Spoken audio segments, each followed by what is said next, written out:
So we're back. We just finished talking about The Man Who Wasn't The There. Man Who Wasn't There, and you told me... No, we're not talking about my off-air You told comment. me you have some switcheroo. I'm thinking... You're feeling a switcheroo? I'm feeling my second switcheroo of the night. Second switcheroo of your night. So as we were paused, I was really kind of like thinking about our discussion, and I realized that it takes a true, strong person to admit when they're wrong. But Blood Simple and The Man Who Wasn't There are not similar in any way besides the fact that there happens to be an affair in both. They're by the same directors? Yeah. In addition, I'm starting to realize that I think I like Blood Simple way more than The Man Who Wasn't There. Yeah, that tends to happen. So what I'm going to do is I'm going to move Blood Simple to number 9. Well, it took me about 2 times to revise my list, so that makes sense. Yeah, this is my problem for doing last minute shit. Yeah, well, you last minute ranked them. I Yeah. started from ranking them and then did my notes. See, I have to rank them after I do my notes because I have to reflect and think, and Yeah. it just takes too long.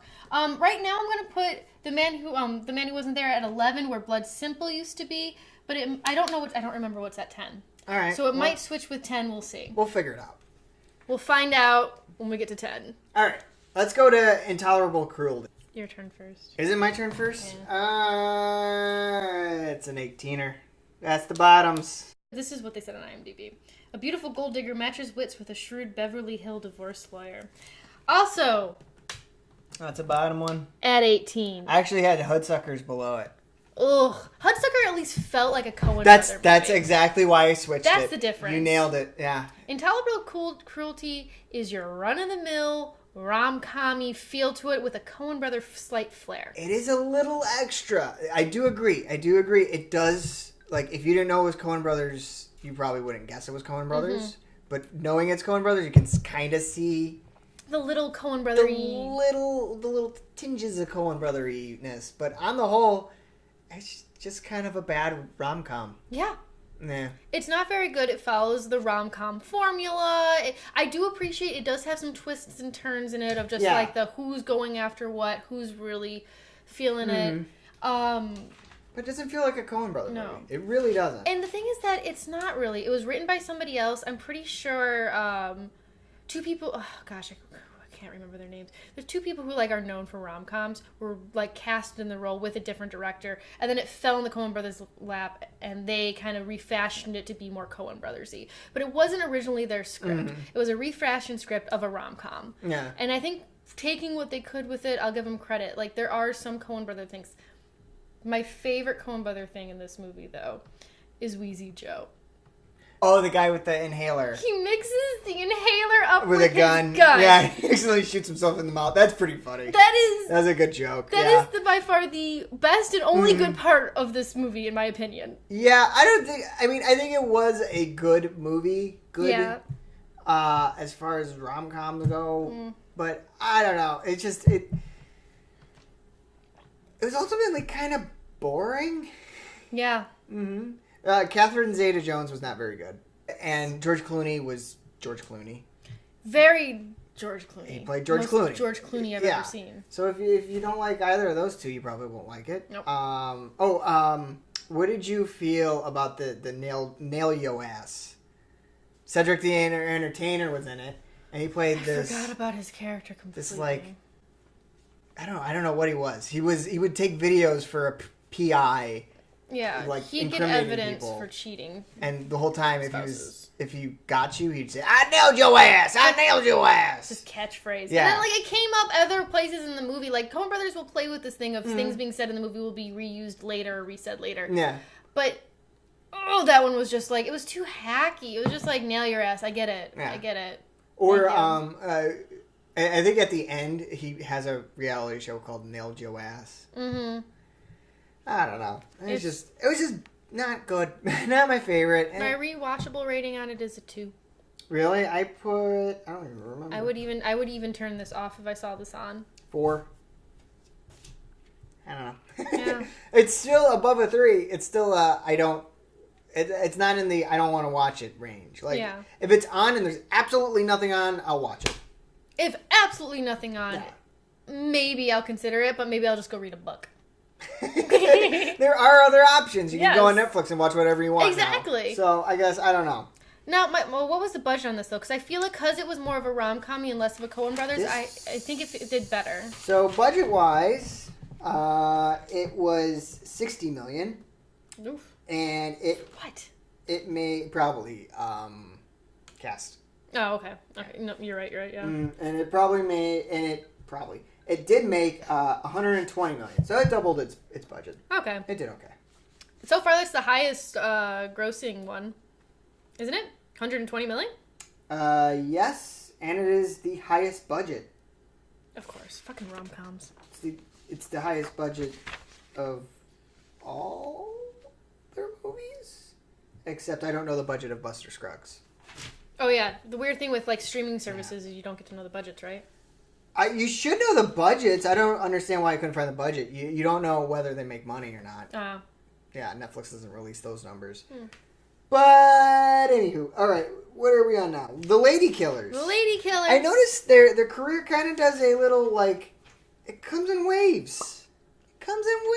Yep. Like Blood Simple, meh, right? Raising Arizona, meh. Miller's Cross starts to go down. And Barton Fink, I say is great, but other people don't. So that's still down in Hudsucker Proxy, and then Fargo shoots back up. It's very. I can't believe Hudsucker came before Fargo. Yeah. What the fuck is this? This is a curve right here. This is crazy. We're gonna do Lady Killers. Yes, Lady Killers, Mississippi, 1955. An eccentric Southern. Wait, it takes place in 1955? No, it doesn't. I think so. No, it doesn't. Oh, I'm sorry. I think that the old Lady Killers was made in 1955. I'm sorry. I was sitting there. I'm like, the cars were modern. The guy had a rap. The black guy. Yeah. Damon Wayans, or one of the Wayne brothers. I'm sorry. Yeah. I misspoke. The old Lady Killers was made in 1955. Yes. The new Lady Killers was 2004. This takes place in Mississippi. I don't know what year. I think it's 2004. When the movie was shot. An eccentric Southern professor, Tom Hanks, and his crew pose as a classical ensemble in order to rob a casino, all under the nose of their unsuspecting old landlady. Now, it seems very unanimous among people when ranking Coen Brother movies that The Lady Killers is number 18, is at the bottom. Really? Yeah, a lot of people don't like this movie. I don't understand why. I don't think it deserves 18. I don't think it... I have it at 15. 15? Yeah, I enjoyed it. I do like it. 14. I think it's fun. It's not my favorite. It's no Fargo by any stretch of the imagination. Yeah. No, don't even get that out of your head. I don't know why you even thought that. Person out there thinking all that wrongness, you know? It's not Fargo. It's not. In no stretch of the imagination does this come near Fargo, but as a Coen Brother movie, standalone Coen Brother movie, without comparing. That's good. It's all right. Yeah. And I think the average moviegoer would like it more. It's a little more silly and kind of... Yeah. I think it's... Spoiler alert, I think it's funny that all the characters die at the end. I don't know why they all die in like freak accidents, and I find that amusing. Because I think that it is hinting that the old lady, landlord lady's late husband and like God are kind of watching over because she's a good, Christian woman. Yeah, sure. Catholic, whatever. She's religious.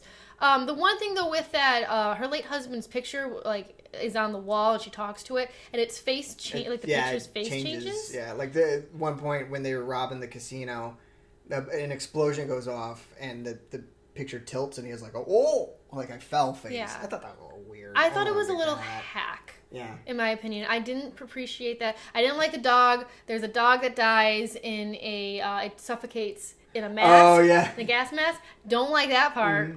And it was just a throwaway scene. But I thought J.K. Simmons' character was hilarious. The Joe Jameson. Is that the guy with the IBS? Yeah, he is. IBS. He's walking through the casino during the robbery, explaining to his accomplice what IBS is. Or IBM. IBM. IBS. IBS, yeah. Irritable bowel syndrome. Yeah. He's like, gotta go now. Like, in the middle of the bank heist, he was like, gotta go. Doesn't he explain that he met his wife at an IBM convention or something? Yes! Not IBS. IBM is technology. Yeah, IBS, yes. We're not talking computers. I'm sorry, IBS. And like, their dynamic, him and the Wayne brother, yes. whichever one it was, Like, they were hilarious. Yeah. And it's almost a shame that the Wayans brother dies first. Of course, black guy dies first. But he dies first, and it's just like, I kind of like those two together. Like, I kind of wish more of the movie was that. There's also the guy with the cigarette the old landlady, she wasn't okay with cigarette smoking. He has so a Hitler mustache for some reason. Yeah, I don't know what was with the Asian Hitler guy. mustache. Yeah. He was their explosive expert, and he would, like, put the cigarette in his mouth, and then when she was there, and then take it out still lit. It's just goofy. It was very cartoonish. Yes, it's very goofy. It's, if you're interested in just having, like, a fun comedic, like, a comedy thing, and then, like, you still kind of want that violence of people dying, but in a lighthearted way, this is a great movie for you. Mm-hmm. It's fun. I think that the funny relationship between the landlord lady and the cop too is kind of funny, where he thinks she's kind of going crazy, and she tells him about the money at the end, and he's just like, I don't. Yeah, I don't the whole time her. he's just like, oh, okay, Yeah, you good. keep it. How did you feel about Tom Hanks? The one and only Tom Hanks in a Coen Brother movie. For the one and only Tom Hanks in a Coen Brother movie, I think it was good. He was a little obnoxious, but as far as acting goes, he was acting. Like, usually Tom Hanks is kind of one of those actors where he just plays Tom Hanks in every movie. Yeah. And I felt like this movie he actually acted, and it wasn't bad. You know what I felt like? I felt like it was very similar to one of his characters in Cloud Atlas, where it's just kind of like this, like, eccentric, he talks kind of funny and weird, and he's a little over the top, but just enough where you can kind of have fun with it. Yeah. But it's not a likable character. He's kind of annoying. Yeah, he's schmarmy. Yeah. He's smug. He just makes you feel icky. And I don't know, he feels very fake. Yeah. Like, he doesn't feel grounded in reality in whatsoever. But that's his character, too. You gotta argue, like, he played that part well. He's a fake. He's not really, he's kind of out there. He's a little living on his own planet. So, I mean, Tom Hanks, I think, did a great job with the character he was given. I think that... You're not a fan of the character. I'm not a fan of the character, yeah. But I like a lot of the other characters in this, which is why it still gets a kind of a higher ranking, but it's not high. It's not as high. Yeah, it's not breaking the bank. No, it's still there. My rewatchability on it is a 6.5. If it's on, really? fuck yeah. I think it's very rewatchable. I give it a 7. I think it's fun to watch. Now, mind you, 6.5 and a 7 are not that far away from each other. Yeah, you're right. But it's still more of a, I wouldn't think to seek it out if I was bored and couldn't find anything on Netflix. I wouldn't think about it. Yeah, I guess you're right. All right, let's move on to No Country for Old Men. Oh, why the groan? No Country for Old Men in 2007 took place in Marfa, Texas. A hunter, Josh Brolin. 1980, I think, takes place. I think so. Couldn't find it online, but it feels 80s. Well, because Anton Chigurh says it. Does he? Yeah, because the quarter had 56 on it. And he says, this quarter's traveled 24 years to get here, or whatever. Oh, wow. Okay. I've seen this movie a lot, so I did the math and figured out what year it was. You know you've seen the movie too much when you're able to put those two together. Yeah, A hunter, played by Josh Brolin. First Josh Brolin, right? Yeah. Finally. I gotta say, one of the most underrated actors. Fuck yeah. We will get into this. We will get into that in a minute. Hold on. So Josh Brolin stumbles upon a drug deal gone wrong and finds $2 million, tries to survive while Anton Chigurh. Oh, we say his name wrong. Chigurh. I can't say Burton Fink, but I can say Anton Chigurh. Good job. Tries to get the money back for the drug dealing peoples, I guess. He's like a henchman dude. Right. Yes. Am I first? Unless you want me to go first. No, I'll go first. All right, go first. No Country for Old Men. Goes right here. What? Right here. Right there on Five? Number 5. No Country for Old Men. I'm no fan of that. Number 2. Yes. Put No Number Country 2 for Old Men. 2. Really? Yes, 2 is brilliant. It's amazing. Okay. I was never that big into this movie. I don't know why. I've seen it about 4 or 5 times, I think, total. The first 2 times I fell asleep because there's no dialogue. Really no dialogue at all for most of it. Now, I will say, the last time we were home, at my house, the subtitles have to be on because some people in my family are a little hard of hearing. So having it with the subtitles on, reading what dialogue they had and those short monologues they had, made it so much better. Holy fuck, the writing is amazing. Mm-hmm. Especially, for me, it didn't bother. I liked it because I've seen the movie so many times. I've seen all the visuals, which are amazing. The cinematography is outstanding. Perfect. Best of all the movies, even Fargo, in my opinion. Really? Yes. Okay. The shots of the sky and oh my god, beautiful. No Gaudiisms here. No. Oh, everything was so well lit. Yes, it's weird, isn't it? After you watch these terrible movies, to watch good movies, you're like, oh my god, it's so much nicer. Yes. But anyway, what were we? Oh, the subtitles. Yeah, subtitles. So the writing on this one, like I said, phenomenal. Also, now that I've watched it with subtitles, I appreciate the show don't tell aspect of this. Yes. It's not a boring movie. It is. Mm-hmm. I think that a lot of people are like me mistaking this for a boring movie. It is not. Yeah. Sorry, I'm thinking I feel like I was general public on this until My opinion on this movie, in my opinion, it has the best gunplay of any movie I've ever seen. As far as gunfights go, I love two guys going at it and okay, he jumps out the window. Then he hides behind this car. The other guy catches up to him, shoots out the car. He runs behind another car. That's amazing. No music, no shaky cam. You can see everything that's going on. Oh my god, I loved it so much. The score for this, the entire written score for this movie was 16 minutes long, and it is used extremely subtly. So some scenes you don't even realize music is playing in the background, and it's super subtle. The rest of it, dead silence. And Lewin, our main character, who barely talks. Is his name Lewin? Yeah, Lewin. Oh, shit. Or Llewellyn. Llewellyn. Where'd you get that money? Everything he does, he never explains anything he's doing. You have to watch it at least 3 times to understand what he's doing. Yes. This is you must watch it multiple times to truly appreciate. And it gets better every time. Hold up. Hang on. Pause. Oh boy. I gotta see who these top 2 are.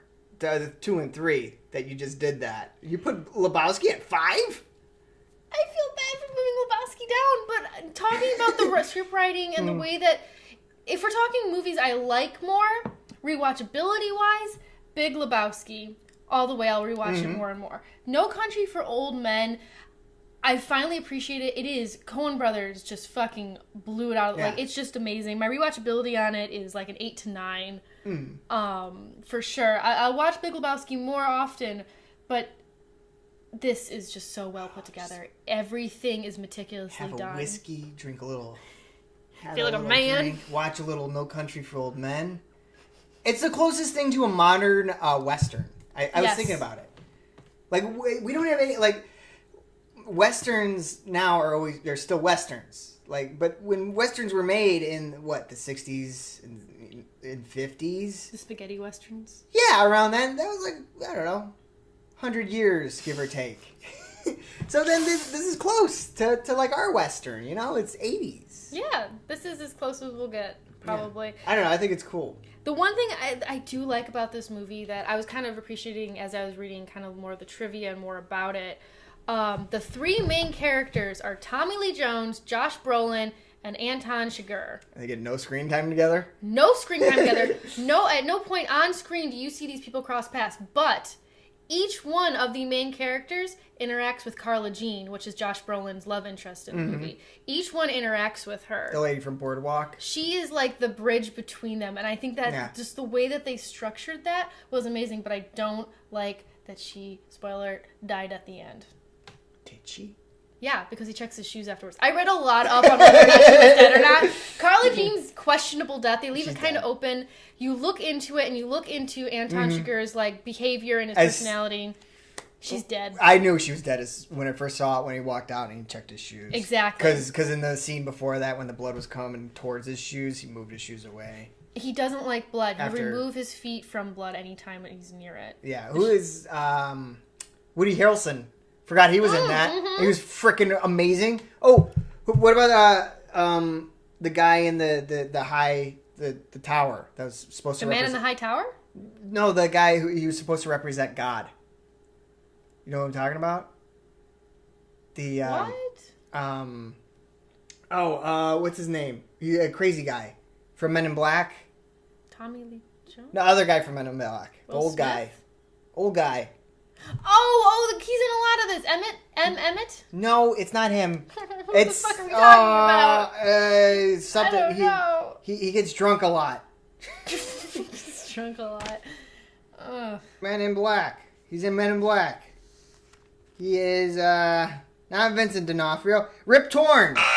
Who's Rip Torn? He's the guy in the high-rise building. Was that Rip Torn? Okay, remember when Woody Harrelson goes up to him and he's like, are there 12 stories in this building or 5? Because it counted from the street. Oh, yeah, because they eliminated 17. And the guy's like, oh, we'll look into it. That guy. You know what I'm talking about? Nope. Oh, my God. I don't know. I don't remember this character in this movie at all. You don't remember Woody Harrelson counting the... Yeah, I remember him talking to somebody. Do you remember the person? I don't remember the guy. I don't remember the guy. Do you remember his significance? He was God. Why was he God? He was insignificant. Well, obviously, you didn't look into it. I looked into a lot of this movie. That didn't fucking pop up. Look into this movie. Explain it. No. Fucking explain it, you piece of garbage. This is bullshit. No, you look into it. Where do you put Burn After Reading?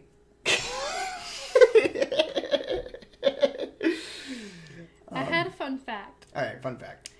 My one fun fact about No Country for Old Men is that they actually spent a shit ton of money from their budget on expensive fake blood, because cheap fake blood is made with sugar. But the problem was that when the drug dealers are out laying in the middle of the desert with blood all over them, they had bees all over them. They're having a problem with bees and ants and other bugs, so they had to buy the expensive sugar-free blood for them to use so that their extras didn't get eaten alive.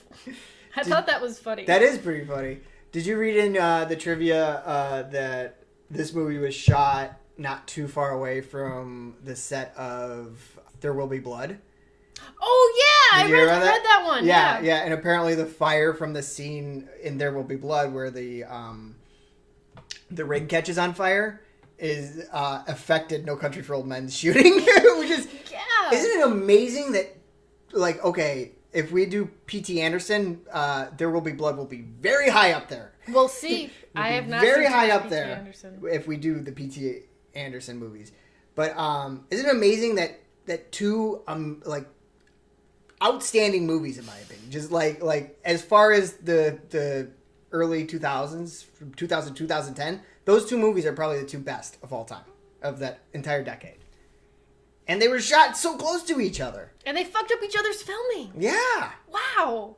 I haven't seen There Will Be Blood. I've only gotten to hear you do the monologue, the Daniel Day-Lewis monologue. But, I mean, you do a great impression of that monologue, so I think I'll like it. We'll save it for the There Will Be Blood. P.T. Anderson. P.T. Anderson next! How many P.T. Andersons are there? Not that many. I think good. Yeah. The next Less one, than this. We're keeping it to like 10 for the next one at most. No Scorsese. Shit. So petty. Okay, let's go to Burn After Reading. Burn After Reading, made in 2008. A disc containing mysterious information from an ex-CIA agent ends up in the hands of two daft gym employees who attempt to sell it to the Russians? Yeah. For surgery. Burn After Reading, I got it at 16. 15. The thing with this movie is I feel like they put a lot of time and effort into No Country for Old Men. And then they got tired. I don't know if they got tired or they were just like, all right, that was a little intense. Let's just do this silly comedy that doesn't really make sense. And we know it doesn't really make sense. But honestly, it's still good. It might go above Lady Killers now that I'm thinking about it. No way. No, I guess I would rather watch Lady Killers again than Burn After Reading. I have seen Burn After Reading twice now. I've seen it a couple times. First time, I didn't even know who the Coen Brothers were, and I really didn't like it. Yeah. So I already left me with a negative feel to it. Watching it again, knowing it's a Coen Brothers movie, I feel better about it, but I think that Lady Killers was much better done than Burn After Reading. I think the weird thing about Burn After Reading is the funniest part of it is the parts with J.K. Simmons and that other guy, where the other guy... So, everybody in this movie is like some kind of government official, right? Yeah, they're all in the CIA, they're FBI. Either CIA, I think one of them's in the Treasury. One of them's George Clooney. George Clooney's in the Treasury. Who's the one guy that talks funny? The guy from Entourage? John Malkovich? John Malkovich, yes. John Malkovich is in the Treasury. No, Malkovich is a psychoanalyst in the CIA who gets fired. Mm-hmm. And George Clooney is Marshall. So, like, the government is aware of what's going on in this situation, which is pretty much everybody's cheating on everybody. Everybody's cheating on everybody. Everybody's trying to sell information to people. It doesn't make sense. Everyone's an idiot. Everything's getting miscommunicated left and right to make this more of a mess. Yeah, it's very silly. It's so silly. And so, like, there's two scenes where this guy walks into J.K. Simmons' office. I don't even know what he does. What either of these two people do. They're like head up in the CIA. They're the people who are running shit. Apparently. And the one dude is briefing him. And the whole time J.K. Simmons like, okay, this is interesting. All right, what do we do? What the fuck's going on? What's going on? And then the scene ends with J.K. Simmons like, come back to me when it I don't know, makes sense. Even better than... Okay, so my number one on my positives about this movie is these CIA guys talking about what the fuck's going on. And at the very end, my favorite thing is the J.K. Simmons guy. I keep wanting to say J.K. Rowling, and I know that's not right. Yeah, J.K. Simmons. The J.K. Simmons guy just goes, well, let's just make sure we don't make the same mistake again. And he stops and just goes, what did we learn? What did we learn from all this? And that's the end of the movie. It's just like, I don't fucking know. Like, I feel like the Coen Brothers didn't know. Yeah, the point of this movie is it has no point. There's no point. And if you're into that, like, I respect that decision to make a movie that has absolutely no point and not give a fuck. If you're into that, it might be higher, but I can't imagine it being that much higher. It's a good movie. I think one of the difficult things about this one is that I didn't feel no likable characters. Yeah.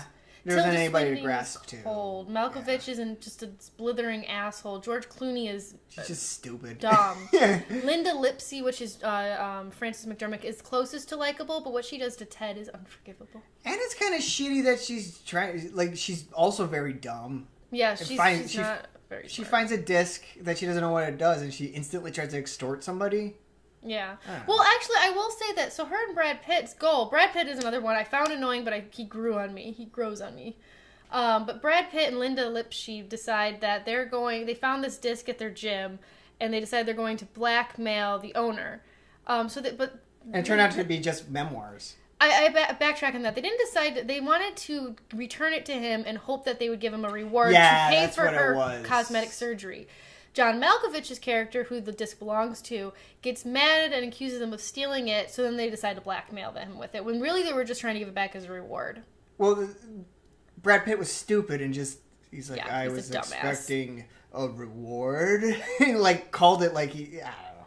It was dumb. There was so many dumb characters doing dumb things when this did not have to be this dumb. No, that's just the movies. Dumb characters just doing dumb things. Yeah. But that's what it's supposed to be. Yeah. I feel bad for Ted, though. Ted just loved Linda Lipsky, and he was just trying to make her happy, and then he got axed down in the middle of a fucking street. Yeah. By a bald man in a robe. It's not how I want to go. Yeah, drinking a whiskey. Poor Ted. All right, let's move on. Rewatchable rating 6. Oh, what did I give it rewatchable-wise? I don't want to ever watch it again, though, in my opinion, though. I give it a 7. Okay. That's funny. All right, A Serious Man. A Serious Man, made in 2009. They took a little comedy break. Which, actually, A Serious Man is a comedy. It's a black comedy. Very black. Very dark comedy. Look how miserable this guy is. This poor man. So sad for this guy. So pretty much what it is it takes place in Bloomington, Minnesota. Another one that takes place in Minnesota. I looked it up. Yeah, I was curious. I couldn't tell where. They don't really make it known where it takes place. No, it doesn't really a lot of the other ones feel grounded in their geological placement, but this one it's kind of like a floating suburb in my opinion. Yeah, it doesn't feel grounded. I pictured Anywhere USA. But the interesting thing about it is that when you look deeper into the fun facts about this trivia, it is very deeply Minnesotan. Yeah. There's super deep Minnesota accents. Actually, so pretty much, I'm going to get into this really quick. The super deep Minnesota references that are lost on the general public who didn't live in this area. The Hole, which is the music club that the daughter keeps referring to, was a real place that was in the basement of University of Michigan. The Red Owl is a grocery store that's in Minnesota. Yeah, University of Minnesota. Okay, you said Michigan. Oh, I'm sorry, Minnesota. Red Owl Grocery Store, which was a grocery store that was popular in the 60s and 70s in Minnesota. This is a cool one. The divorce lawyer that the main character gets, his name is Ron Meshbesher, and he's apparently a real person. He's a prominent defense attorney, a Minnesotan defense attorney. Oh. So everybody in the theater in Minnesota all laughed hysterically at that part because they all know him from his commercials, and he's like a big guy. He's like a kind of like a Better Call Saul. Yeah. And the final one is the Embers, which is the place that his wife and wife's lover take him to for dinner. Is a popular family chain in the Twin Cities in the 60s and 70s. I had no idea. So to the general public, it feels like it's a floating suburb. Yeah. But if you're from there, you feel so much of the connection with it. But it's just so lost on anybody who doesn't know Minnesota culture. That's so interesting, yeah. But it's funny because, like, I looked at it as Anywhere USA because, like, I grew up in a suburb similar to that where it's just, like, whatever. And it totally made sense for me. Yeah. Huh. That's interesting. That just goes to show you how great of writers they are. Exactly. They're fantastic writers. But, sorry. So the summary is that this guy named Larry Gopnik is a Minnesotan physics teacher, and he watches his life unravel over multiple sudden instances. So it's pretty much just us watching this guy's life go from bad to worse. And he's a Catholic man? He's Jewish. Oh. He's actually Jewish. Oh, and that doesn't play in the movie. No, not at all. Not at all. Oh, okay. I don't know why I brought it up, his religion. I don't even know how you even brought religion into this. Gorpnik? Gopnik? Gopnik, whatever his name is. Yeah. Another fun fact about this movie is so fucking Jewish. It is. Yeah. They immerse themselves in Jewish culture for this one. I feel like if I was Jewish, this would be really, really high up. It's still pretty high. Can we rank them? Oh, I'm sorry, we didn't even rank. Okay, we are bad at going in order. This one's got a 6. Right there. That's a good rank. That's pretty high. That's mine. Am I usually on top? Is that why you keep fucking up? I have no idea. I think I'm usually on top. I think you are. Actually, I have it at 13. Really? You don't like the weird, like, character studies ones where it's just, like, one main... Well, the problem is that he just is such a nice guy, and they don't explain why he's being punished. For him. You really feel bad for him. And when shit's kicking the fan, like, nobody gives a shit. Shit's kicking the fan? When shit's kicking the fan. What? When shit... Say that again. Shit's hitting the fan. When shit's kicking the fan? You know what? He's fighting back. No, he's not. He's just curling over and showing his belly. He's kind of a... He doesn't really do much. All right, go on. Sorry, when shit's hitting the fan, like, nobody gives a shit. For him, this one is very much everybody else is acting like everything's okay, and he's the only one who's responding to everything appropriately. Which is hilarious. Which is hilarious, but also, like, just confused, like, I wasn't... I don't know. Why are you doing this to me? It's hilarious. I just felt so bad for him. I didn't know why he was being punished. I wish that if there was a reason why he was being punished in this way. Now, here's where I did a little bit of research. Are you ready for this? I did a little research because I was upset. I didn't know why he was being punished, and I thought it related to the weird intro scene that happens before the title, where it's like this weird couples in Yiddish, and they're talking, and then they're talking about the spirit, and then she tries to stab the spirit, and then she says that their family is cursed, right? So I thought that, their family's cursed. He's somewhere down the line in this family. Why isn't the rest of his family cursed? Why is this all happening to him? So I looked it up, and the Coen Brothers, apparently, that beginning scene has nothing to do with the movie. They just created it as a standalone short to put people in the mood for this movie, for The Serious Man. But it has nothing to do with it. It has no tie-ins with it. It's a complete standalone little short before the movie gets started. Yes. Right. Wow, really? No, I'm just fucking. Where did I had 6, right? You had 6, yeah. No. Knocking down to intolerable cruelty. I'm below it. But that is weird. I thought it was saying that he was cursed.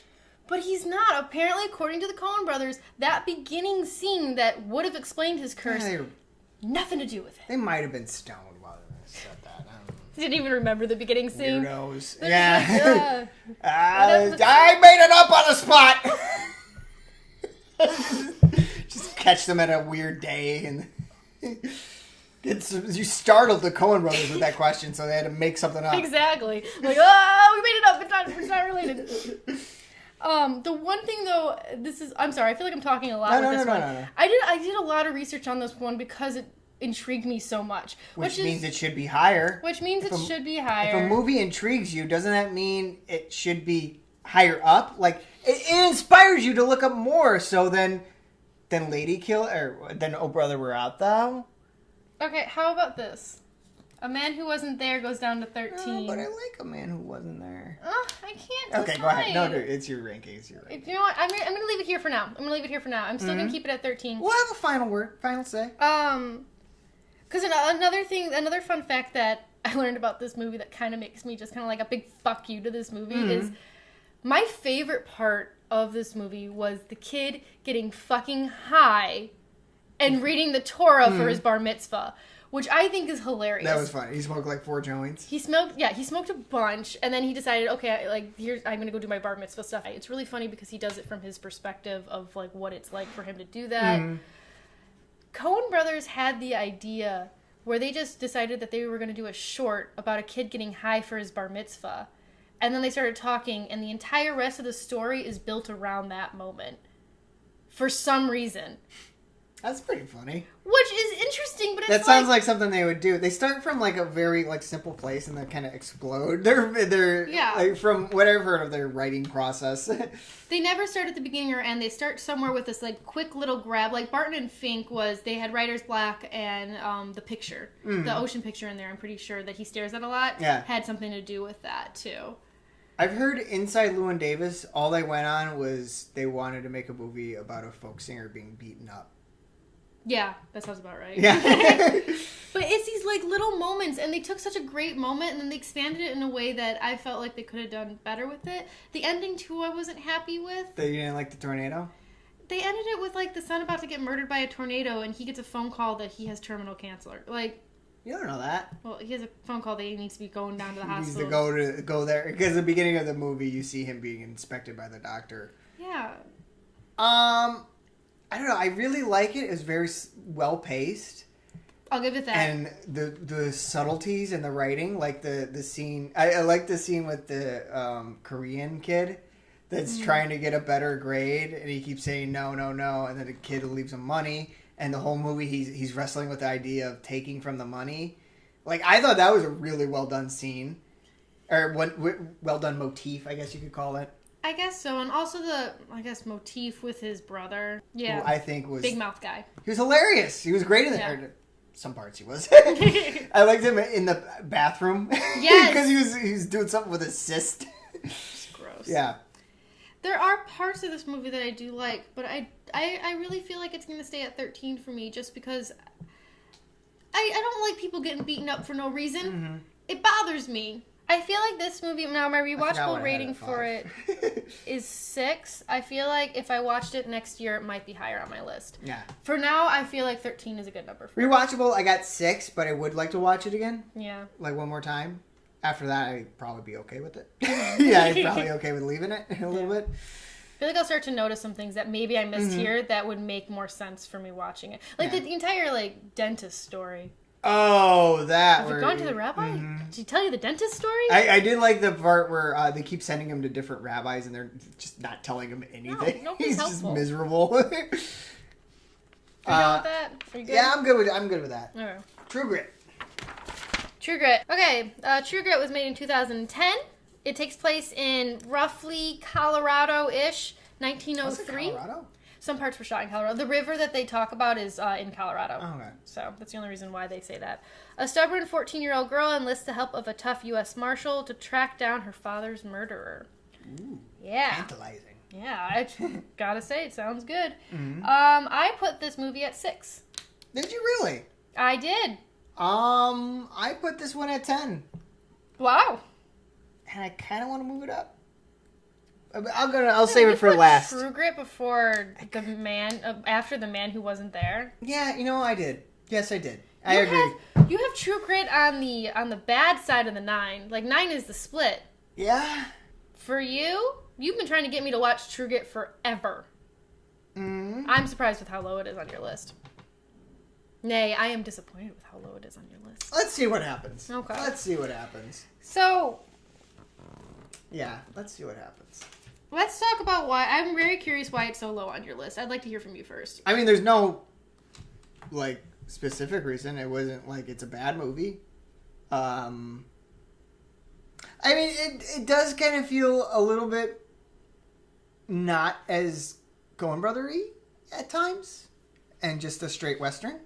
And if we're judging on Coen Brothers movies, I would say this is probably more rewatchable than on a rewatchable scale. It's probably really high on the top. I have it on 7 on my rewatch scale. Really, for whatever reason, I can watch Westerns all day. So Westerns automatically get a bump in rewatchability, in my opinion.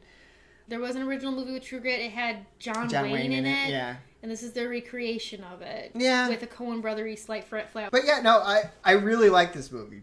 I tried to, because I am a kind of a Western nut. I do love Westerns, so I tried to kind of quell my Western kind of fandom for it. But why? I mean, like, when it comes to Westerns, it does such a great job of being a Western. Yeah, it does. Jeff Bridges is amazing in it. Put Jeff Bridges as a fucking cowboy, and he's perfect. So many more Westerns. I want to see his character, Rooster Cogburn, Jeff Bridges' version of it in more movies. I don't know.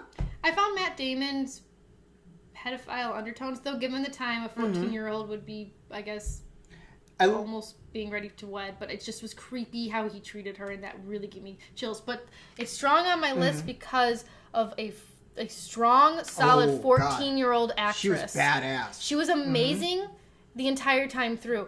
And it's just she got nominated, I think, as a supporting actress, whereas I felt like she was one of the main. She was the lead, isn't she? She got snubbed. She got called a supporting actress in that, and I was like, you need to appreciate the fact of her haggling for the horses. That scene was really well done. She does wonderful in this, and she's very underrated. Was Bridges the lead? Technically, I think Bridges and Damon are the lead. No, I think Bridges would be the lead. Bridges, then her, then Matt. I would say she would be actress. I don't understand how she's supporting actress. Because she's probably one of 3 women in the entire movie. Yeah, 2 women. She does such a great job in her part. 3 horses died. Oh yeah, 3? I thought there was only 2. 2 horses during the big shootout scene where Jeff Bridges is against 5 horsemen, and then there's the her horse. What was his name? Blackie. Very uncreative name, but that part it makes this movie deserve to be at 18 for me. But I'm trying to set aside the animal killings in this one. For me, it was a good scene. It did show Jeff Bridges' determination to get her back. It really does, and that's something I appreciate, his determination and his need to help her survive. But I could not handle how fucking depressing that horse death was. He was just trying, and she was just like, no, and I was like, no, and then I covered my eyes and started crying, and then it was a big mess. But doesn't that make it better? Doesn't it, the movie invoked that emotion out of you? Doesn't that make it good? I guess. But you don't like being sad. I'm going to be honest, this is one of those movies that makes me hate liking it. Because I hate that they killed so many animals. But it did such a good job. I really think that it deserves higher than 10. It's just a very well done Western movie. All right, I'll save it for my final. How can you not give Jeff Bridges kicking over children that was funny. A higher rating? He just fucking kicks the kid. And did you notice in this movie nobody uses contractions? Yeah, you pointed that out. I thought that was weird. I've seen this movie a lot. I have it on DVD. Yeah. Because it's awesome and it's a Western. Of all awesome Westerns. Yeah, I'm gonna save. I might go back. That might move up. I think this was a 3 times you've done this list. I feel like it was up here and you slowly just pushed it down. It was lower. Raising honestly. Arizona is better than True Grit. Okay, fine. All right. Normally, I talk you into things. Look at you do it. It feels so right, doesn't it? Whoa, Raising Arizona that low, though. 11. I'm never satisfied. Okay, so you got True Grit in 7. Wow, you got True Grit in 7. Just because I know what comes here. Raising Arizona in 10. Wait. I think I fucked up. Oh, I fucked up. This goes here. Okay. This goes here. Okay. Because I know what goes behind True Grit. Got it. So True Grit is now in 7 for you. Yeah. 9 is Raising Arizona. 10 is The Man Who Wasn't There. Right. Next one. Are we good? Yeah, I'm Ready ready. to talk about? I'm ready. We're... Inside Llewyn Davis, made in 2013. Summary. A week in the life of a young singer as he navigates the Greenwich Village folk scene of 1961. Where do you put Inside Llewyn Davis? Inside Llewyn Davis, I put at 5. 3. Really? I don't know. I thought you were going to have it lower because you were so, you didn't seem like you were into watching it lately. Now, I haven't been in the mood to watch it lately, but my rewatchability on this is still 8.5. I got an 8. Yeah. Inside Llewyn Davis, the music, it's amazing. Is amazing. Folk I have it on music? record. I've listened to this music nonstop. It's music that even if I'm not watching it, I'm listening to music. I'm thinking about the movie. And it kind of taps into a little soft spot of my heart for the starving artist in me. Yes. So it's got to go higher than most. It's got to be up there. And it was one of the first movies I saw by myself. Oh, this is one of your first. Yeah, this is one of my first. The movies when I moved to LA and I had no friends, so I would go to the movies by myself. But that was one of the first ones. And for some reason, they gave me the soundtrack on CD, and I kept it in my car for forever and listened to it over and over again. So maybe it has some kind of tap into my brain somewhere. That's why it's so high. But I really enjoy this movie. It has so many good parts in it. Another thing I really like about this movie that is one of the reasons why it's this high on my list is I have this thing where I love seeing. I find it interesting to see how movies portray suicide or life after a suicide. Inside Llewyn Davis, I think, portrays the life after the suicide of a loved one extremely well. It doesn't glorify it. The gloomy setting, the cinematography even sets the stage for how these people are coping with the trauma in their life. And I think that I'm one of those people that likes to look at the psychology behind it, and you really, each character, you reach that and you touch that trauma with each character in their own way. And it shows that pain they're in for the 1 week that you get to see in their lives. And that's something that this movie does really well in an extremely subtle way. Some people might not even connect the two in their mind that his partner had committed suicide. It's he says it. It's a very undertone thing, though. Yeah. But you don't see, like, when I first watched this movie... You don't see how it affects him. Exactly. When I first time I saw this movie, it was kind of lost on me. And the more I watch it, the more you get to know these characters. And this is a very, like, Coen Brothers, you watch it multiple times, you notice more, and you appreciate it more. And that is something that is very Coen Brothers-y that they nailed with Inside Llewyn Davis. And I will always, hands down, appreciate that. Yeah. And I remember when it came out, it kind of flew under the radar. Like, it did. It was like, you didn't know about it until I told you about it. And I was like, these are the same directors as The Big Lebowski and Fargo. And you're like, why is it in select theaters? I don't get it. I don't know why. And then I made you watch it. You're like, I still don't get it. I don't like it. It's weird.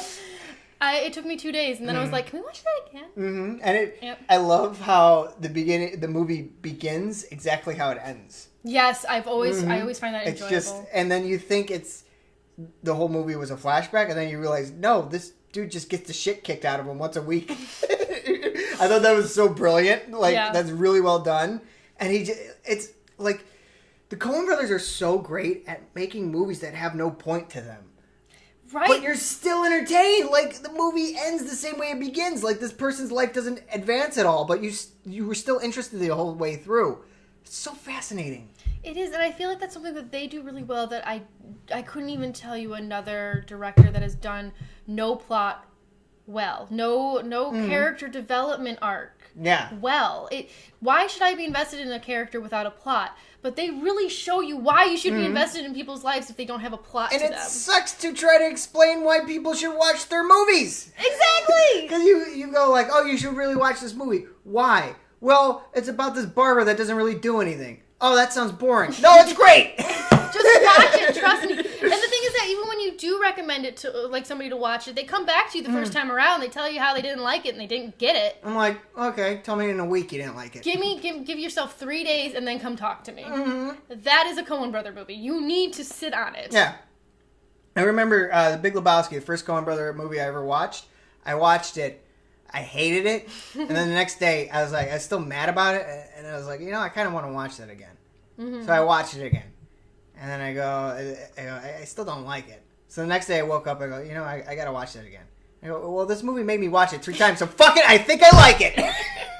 And then I watched it the next day, I go, God damn it, I love this movie. And then you can't stop quoting it, and then you just start like talking like the characters because you've watched it so many times in a row. Not as bad as Wes Anderson. Wes Anderson, you start talking in that weird cadence. Yeah. Talking. Wes Anderson made me feel disconnected from the world. I gotta say, all the characters are very detached. They do an amazing job at writing real dialogue.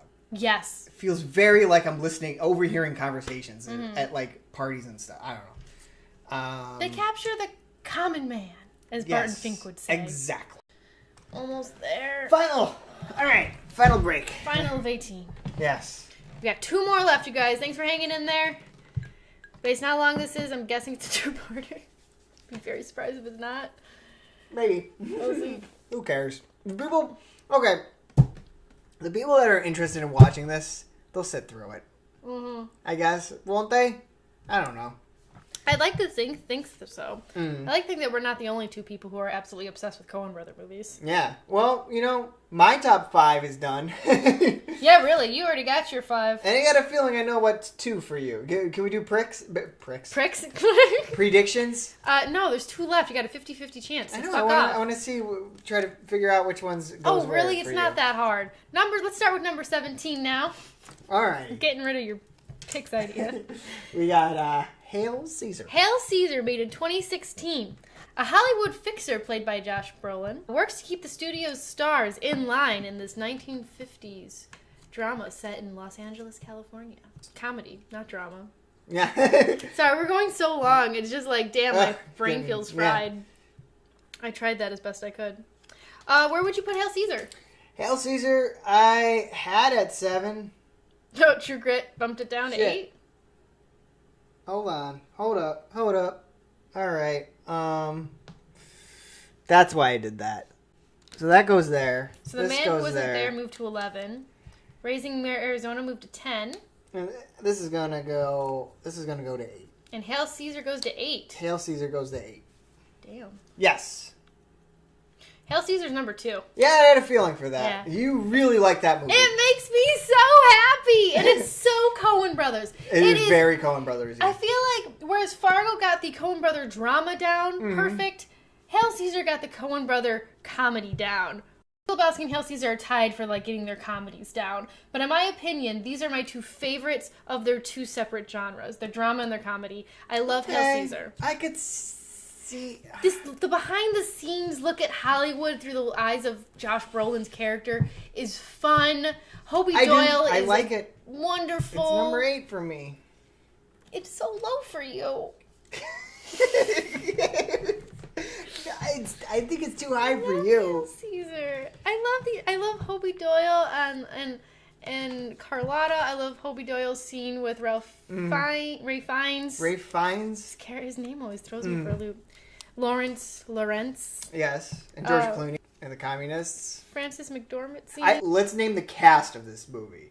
We have George Clooney, who plays the guy who gets abducted and gets by Newman by communists. Yeah, yes. Or Newman. Newman or and then we got Josh Brolin, who is the Hollywood fixer who goes around and fixes everything. Main character. Can I talk about Josh Brolin for a second? Yes. I referenced how underrated he is. This goes to show you how truly underrated Josh Brolin is. 3 movies. Yes. Hail Caesar, No Country for Old Men, and True Grit, plays a completely different person in every single movie. Yeah. And every single time, he plays a great character. He always does his character well. Is there any other movies besides Coen Brothers that Josh Brolin is in? Yeah. Fucking Thanos. Oh, shit. He's Thanos? He's Thanos. Okay, watch Hail Caesar, and then tell me how that guy can be Thanos. It's amazing. It's amazing how great of an actor he is. Gets zero cred. No. You Zero do not cred. hear Josh Brolin's name as much as you should. He should be a household name. Mm-hmm. And I feel like if Thanos wasn't a CGI character and it was his face, he would be a household name at this point if he isn't already. Maybe he should. If he isn't, I guess he's not. Anything. No.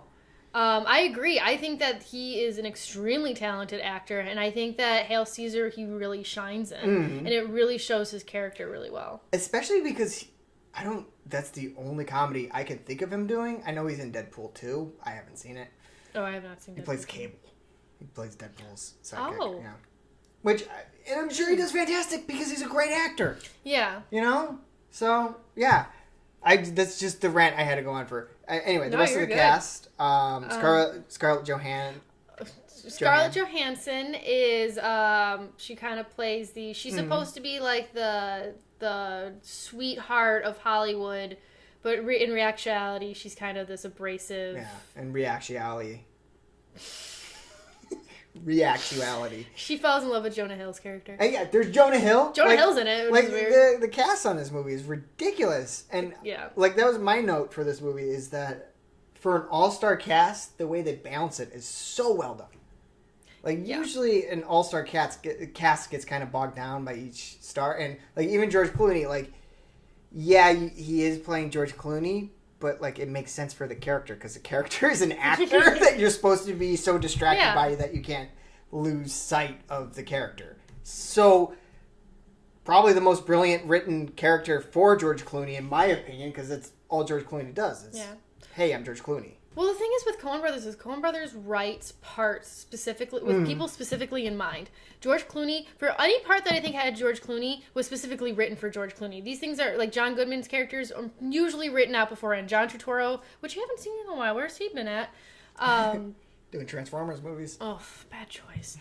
Again, each character is very with each actor and actress in mind, and that's something I always like about Coen Brothers is they're so careful and detailed with how they write and create these characters because they fit. George Clooney plays George Clooney every time, but it works because they take George Clooney and they adjust based on who he is. And Channing Tatum's in it too. Channing Tatum does wonderful in this. I'm not a big Channing Tatum fan.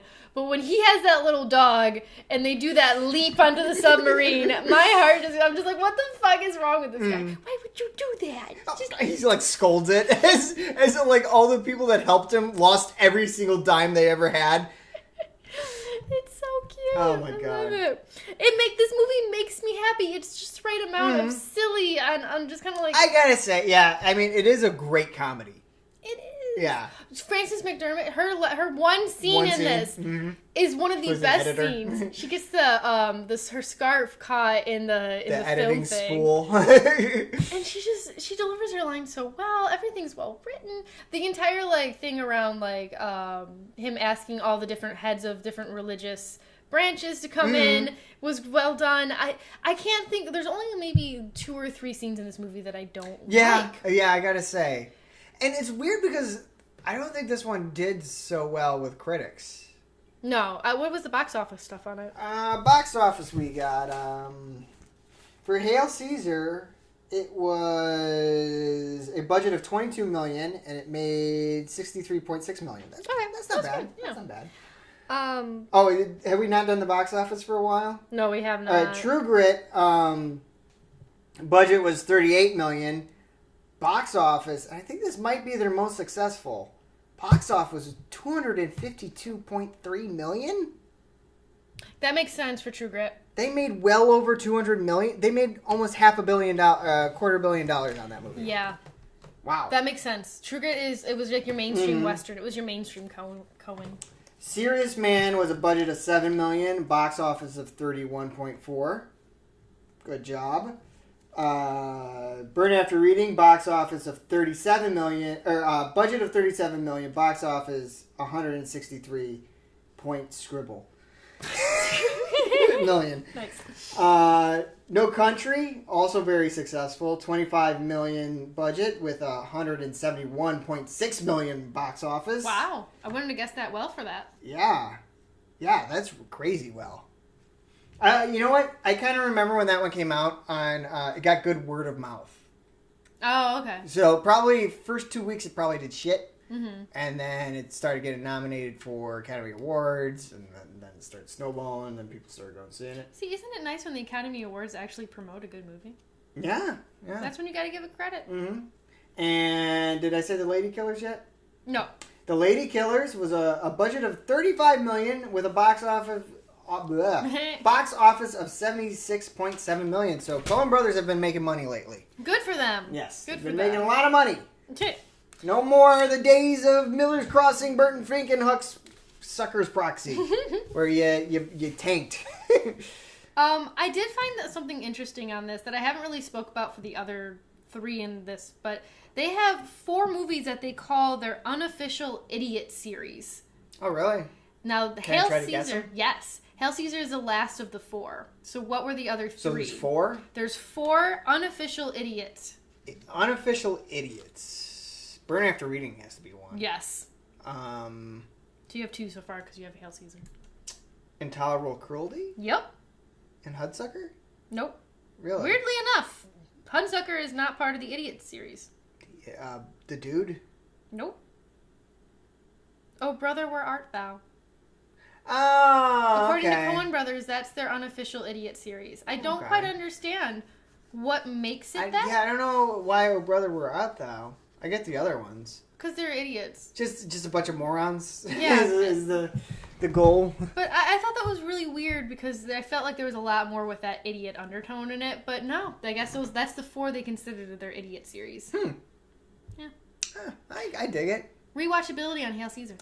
I'm gonna say 9. 9.5. 9. Yeah. I put 10 on my my paper, so I guess I give it a 10. How could you get? Okay, I guess rewatchability is different than comparison. I bit my own tongue because it's like it's so down here, but with a rewatchability of 10, it's just. Mm-hmm. Hail Caesar is A Serious Man is better. Yep, it is. Oof. Yes, I stand by that. Okay. Mm-hmm. Okay. All right. I disagree.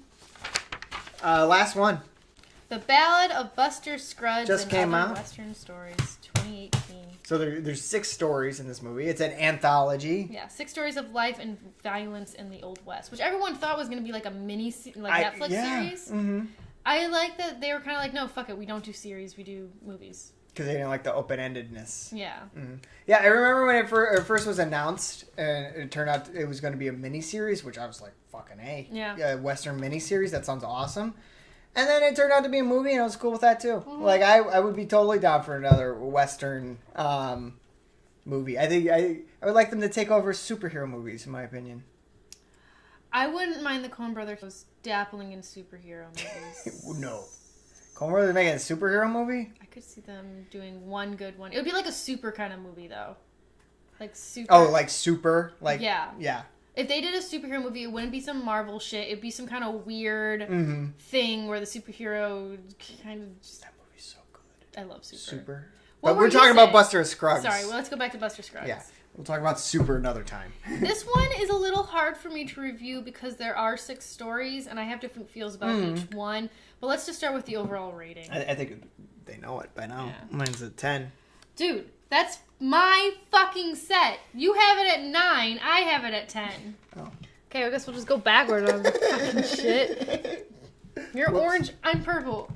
I have it at 10.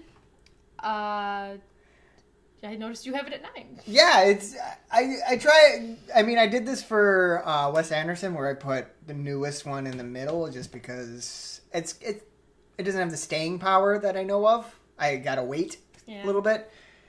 Because if you told me after Big Lebowski where to rank that, if I saw it the first time, it probably wouldn't even, you know what I mean? That's true, and that's why I want to definitely try and do the thing, if we remember, and we're still doing this in a year, to look at it again, because Buster Scruggs is one of those where I I have a lot of mixed feelings about. I kind of am still in that period of just fuck this movie. I need to watch it 8 more times. Yeah, I really enjoyed it, and I think it's very rewatchable. Yes. Because of the multiple stories. Mm-hmm. Probably more so than True Grit, I'd say. I have a feeling. Which I've rewatched True Grit, and it's great multiple watches.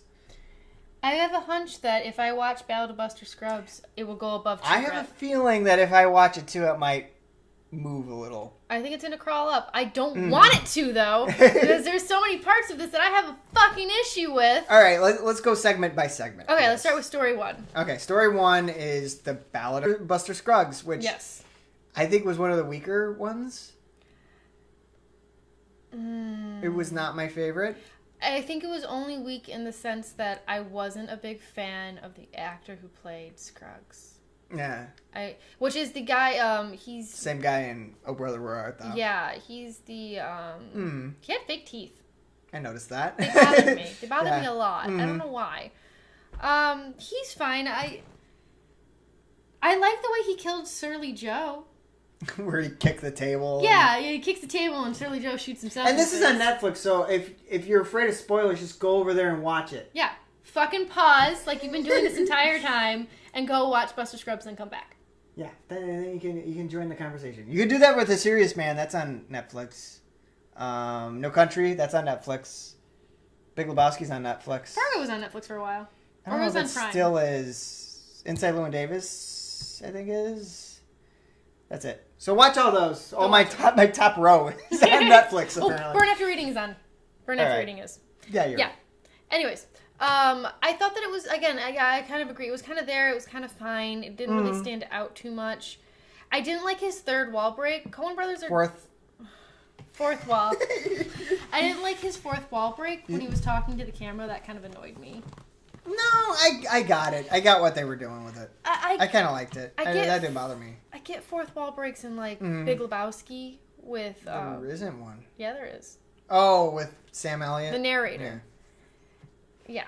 But that's just one guy. I get it in that, though. I get it in The Big Lebowski. It's a great fourth wall break. I didn't like Buster Scruggs breaking the fourth wall with me. I didn't want him talking to me. I get it more so in Buster Scruggs than Big Lebowski. Don't fucking talk to me. Go do your little song and shoot some people up. But that's the thing, is he's supposed to be like this weird, like, folk hero. Guy. So he's kind of like showing you the West. He's showing you the kind of environment. Well, the next segment of Buster Scruggs was the James Franco one. Pan shot! Pan shot! Pan shot! Which was the most quotable one. Yes. James Franco goes to rob a bank, and the crazy-ass banker just puts a bunch of metal on it, like a bunch of pots and pans, and charges him. But no, first he has these, like Home Alone shotguns set up on, like, below the counter. And then he runs out with these, like, pans all over him. And just fucking charges James Franco. And James Franco keeps shooting him, and he keeps going, pan shot! Because he shoots the pan. It's great. And it's interesting, too, because James Franco, he's about to get hung, and then, like, something, I think the Native Americans come over, and so he gets, his death gets interrupted, and then he goes out of the kettle and into the frying pan, or however that saying goes, and, again, he gets noosed up again for messing up. Out of the frying pan into the fire. That's what it is. And he dies again. And that's the end of the second one. And I liked it. There wasn't that much dialogue. I liked it because I think James Franco's a bad actor, and I think he's good with not a lot of dialogue. So that kind of was convenient for me. Just kind of standing there and reacting to things. And then the next one was the one that made you sad. One of the ones that made you sad was with the Pillow Man. Oh, Neeson and Nubs. Yeah. Neeson and Nubs? Did you make that up? Oh my god. Neeson and Nubs. That's story 3. I didn't like that Neeson and Nubs. Neeson and Nubs. This is my favorite thing all day. I thought that should be the name on the side of their little, like, carrot wagon. I think it was called, like, Mealtime, not Neeson and Nubs. Oh, shit. I thought that the side of the van they were called. Nope. Their, like, act was No, I don't think Liam Neeson played himself. Shit. I would hope not. Because he tossed a Pillow Man off a bridge. It's implied, at least. I didn't like this one at all. I kind of liked that one. That one was probably top 3. I was so tired of hearing this speech over over. The nub guy, the pillow guy, whatever, however we're gonna refer to him. I was the guy with told no the arms Pillow Man. and no legs does a speech, and Liam Neeson kind of just takes care of this guy. It was the Gettysburg Address, wasn't it? Yes, it was. Yeah, you're right. And then in the end, he finds a chicken that can do math, so he throws the Pillow Man off a bridge and takes... Well, he buys the chicken and forces the Pillow Man to sit with him in the stagecoach, and the whole time the Pillow Man's like, what the fuck is this? And he doesn't talk. The only dialogue in this entire thing is the speech and Liam Neeson drunkenly singing a song. There's no dialogue between the two of them. They don't speak directly. They don't speak directly. But Liam Neeson also talks to a prostitute because a prostitute wants to have sex with him. Oh, I forgot about that. He's had it before. Yeah. But they don't interact with each other. No. Just totally showing that Liam Neeson doesn't look at him as a person. No, he's an object that he just carries around with him to make money. And he just traded up as soon as he found something better. Yeah, because the guy wasn't making enough money for him, so he went, well, fuck this. I'm just going to kill you and going to take this chicken that can do math and... Not even kill you, just dump you. Yeah. I just throw you off a bridge. At that point, really, just, like, go all the way and kill him, because at that point, you're killing him still. Yeah. You can't do much. And then the next one... Story 4. 3. That was 3. Story 3. Oh, yeah, you're right. 4 was the I had one to write all these out, with Tom Waits. Story 4 was The Miner. Yeah, Tom Waits. Yeah. He was a rock star or something. Oh, was he really? Yeah. Okay. Mm-hmm. I didn't know who he was going into this. Yeah. And that one would have been my favorite. I really enjoyed that one. Yeah? I thought that one was fun. I love that one. I thought, Mr. Pocket! Mr. Pocket! I'll find you! I'll find you, Mr. Pocket! That one was fun. Except for the CGI deer at the end. That ruined it for me. That deer was a little CGI. It was awful. It looked terrible. But that deer, I will give this one this. It gives you a little like what nature's like, and then as human comes, all the nature kind of flees.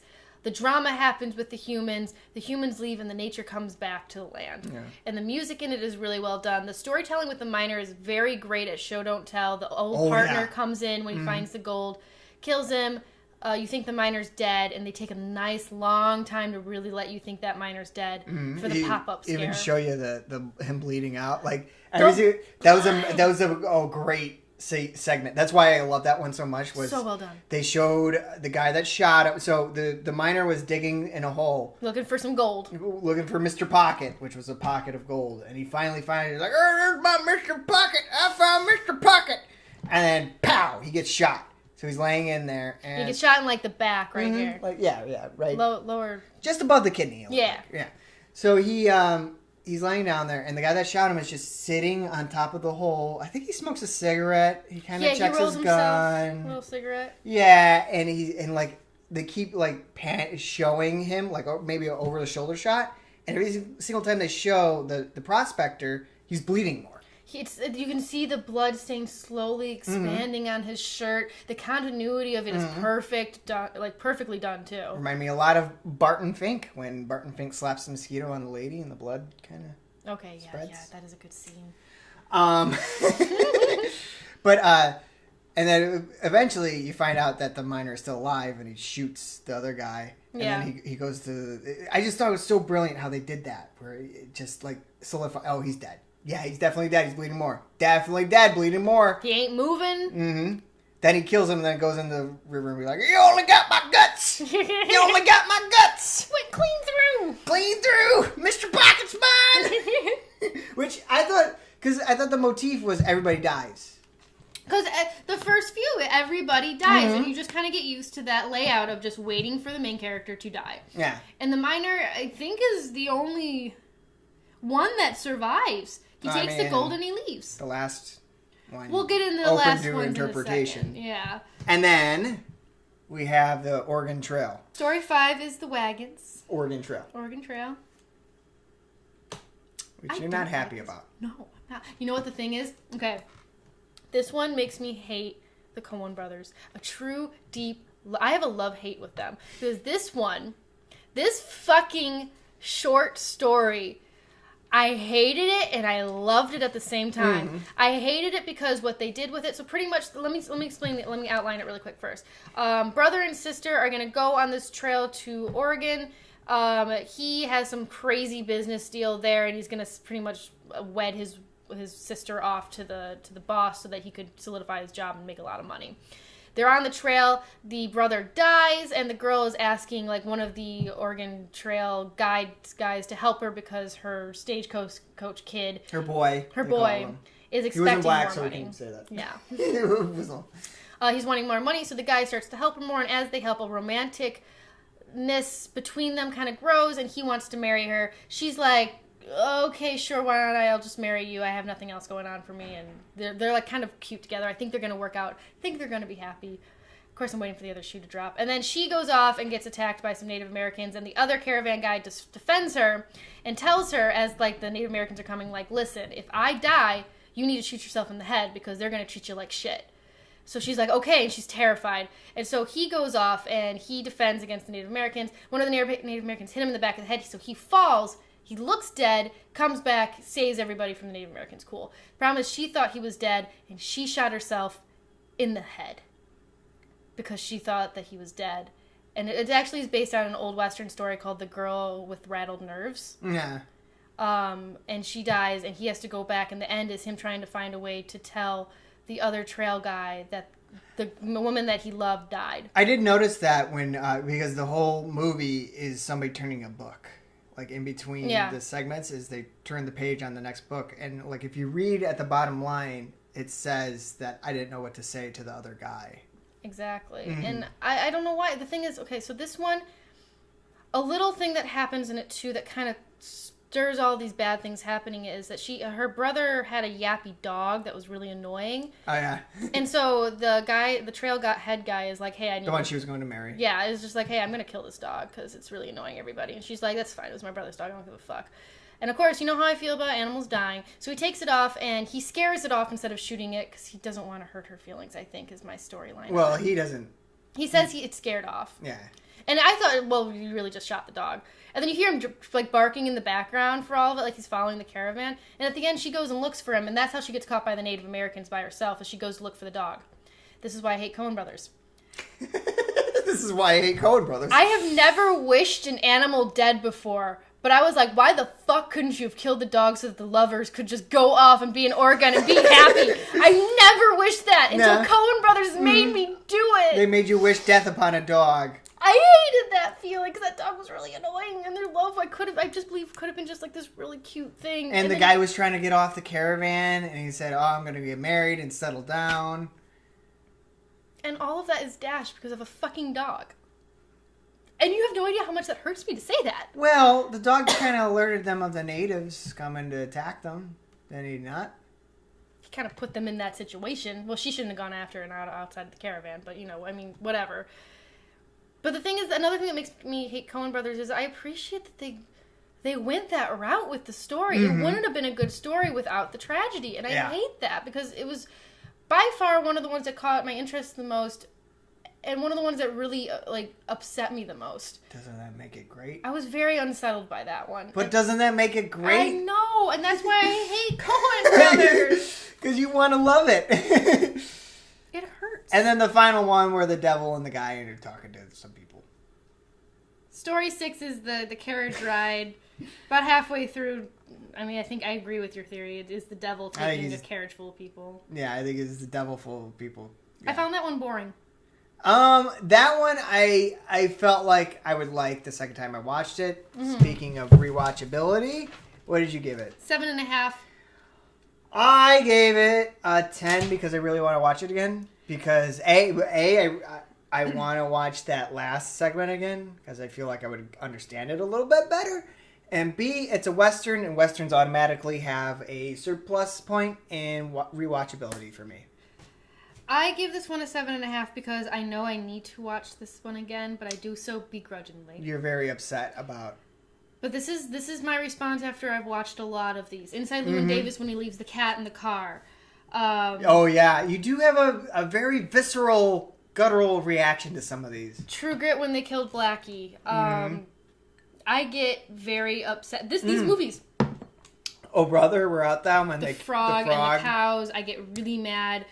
And I tried really hard to kind of put that aside for when I was ranking these, but it does. And the thing is that Coen Brothers and I guess Wes Anderson to some extent are some of the only movies where I'll rewatch it and I'll know those things are coming and how upset they make me, but they do such a good job of making up for it. There's so much beauty in the pain, and it makes me mad. Yeah. So, on a whole, like, what do you think of Coen Brothers? You've watched every single Coen Brother movie. How do you feel? I think that they're geniuses. I think that sometimes they have their flops, but what genius doesn't have a flop or two along the way? They're perfecting their art, and I think that... Honestly, their flops aren't that bad. They're not that bad, no. I'll still, honestly, if nothing's really on, I'll probably watch Intolerable Cruelty, but this is... 18 movies, and you have, what? Maybe 2 flops. Yeah. 2 ones that are kind of duds, in my opinion. And Miller Crossing is a standalone. If I watched that one again and got the dialogue, I'm sure I would like it. Yeah. I like all these movies. If I couldn't find anything else to watch but them, I could deal with it without being sad or upset. Yeah. They are amazing storytellers. When you really take into account how much detail and how much work they put into each script, each thing that they do, it's amazing to see that they have 18 movies. Yeah. Now, I asked this for Wes Anderson. I might have asked it for Tarantino. But what is an actor you want to see? Oh, that's a good question. In a Coen Brother movie that hasn't been in, or that has only been in 1 or 2, or minor role. I'm gonna say Patton Oswalt. Ooh. The only reason why I say Patton Oswalt is because in A Serious Man, the main character Larry Gopnik, both Patton Oswalt and Mark Maron when auditioned for the role of the dad of the main character guy, yeah. And when I read that, Mark Maron, I was just like, he might have done well in the role. I don't think it would have been a good choice. Patton Oswalt the actor they got for me. the main role was really good. Yeah, no, he was great. He was perfect for the role. They casted him perfectly. But Patton Oswalt is quirky, and I think that he would go really well in one of their quirky things. So maybe that one. I'm pulling that from one of the fun facts. Yeah, I'm trying to think of a good... You know, I noticed Sam Jackson hasn't appeared in any of their movies. He might be a little old now, but like maybe around like the Lebowski kind of era. I think he would have fit well with everything. But I can't really... I know this sounds bad, because I know Sam Jackson has done other things, but I can't separate him from a Quentin Tarantino actor, where it's more of a violent... yelling, fuck every other word. He's too much more out there, whereas these are a little bit more on a subtleness to them. I think he would... I'll give you this, though. If good writing, he could do well. How about Bill Murray? Ooh. A Bill Murray in a Coen Brother movie. That could be interesting. I kind of wish Liam Neeson had more to do. Yeah, that was also... I think they wasted Liam Neeson's character in that one. Even though I think he did a great job as a character that doesn't talk much. And he did his thing, whatever, you know. But I would kind of like to see him in a little more. Yeah. What about... So we kind of talked more about male actors. What about other type of actors? Margot Robbie would be kind of fun. Margot Robbie would be cool. I feel like Jennifer Lawrence would do well. If they wrote a part for her. She's quirky enough. Ooh, I wish they would have given Jennifer Jason Leigh more than Hudsucker. I think she was in... She was in one other one. I don't remember which one but it wasn't a big role. No. I think Jennifer Jason Leigh would do good. I think she would too. I think she was wasted on Hudsucker. Yeah, because she did that shitty old-timey voice that I don't like. She did the best she could with the writing, but I agree. I think that I would like to see her again in something else. Ooh, how about like a Jack Nicholson? Jack Nicholson was meant to play a part. Oh, really? Which one? Oh, shit. This is what happens when you read the trivia for 18 fucking movies. He was supposed to... He tried out I'd like for him, someone. Main guy in The Lady Killers. The Tom Hanks role in The Lady Killers. That would be an interesting one. I wish I could remember which one it was. James Gandolfini in A Man Who Wasn't There. Oh. That would have been cool. That would have been good. Oh, I wish I could really remember which one it actually was. But yeah, I think that's it for my people. I'm trying to think of another female actress that I would want to play. Meryl Streep would be cool. I'm thinking of like today's current up and coming actresses. Trying to think. No offense to Meryl Streep. I mean, Margot Robbie in most things now. Oh well, fuck females. Who cares what the bitches are acting in, right? Nobody cares. Unless there's a main guy actor, there's no point, right? Frances McDermott. They got Frances. Frances McDermott just needs to be in everything forever. Isn't she married to one of them? She's married to Joel. Joel? Yeah. She took a break like in the middle. She was missing from a few of these. And she hasn't been in a while. Mm-hmm. Last one if you count Hail Caesar, but it's just like a... Oh, it was like a cameo. I feel like he just went, hey, honey, you want to stop by set? And she's like, okay. Hey, you want to be the editor? Okay. Why does she sound like that? Give her more credit than that. She's like a crazy cat lady. Frances McDermott is a crazy cat lady. Don't you dare. Frances McDermott is wonderful. Coen Brothers, use that next movie. Frances McDermott, crazy cat lady. Oh, she'd be perfect. Expand upon that. Make that into a movie. Just make that an entire thing. Oh, that was another thing I was thinking about with the Coen Brothers. A name maybe like an era you want to see them do. Oh. Ooh. And a time or a place. Mm-hmm. They usually keep it to the United States. Yeah. The only time they left the United States, I think, was when Josh Brolin's character in No Country for Old Men went to Mexico. Was there a scene in there? Oh, and he goes to Mexico. Remember the mariachi? Honestly, I was thinking of True Grit. Oh no, True Grit's all in which Colorado. is weird because he plays the same.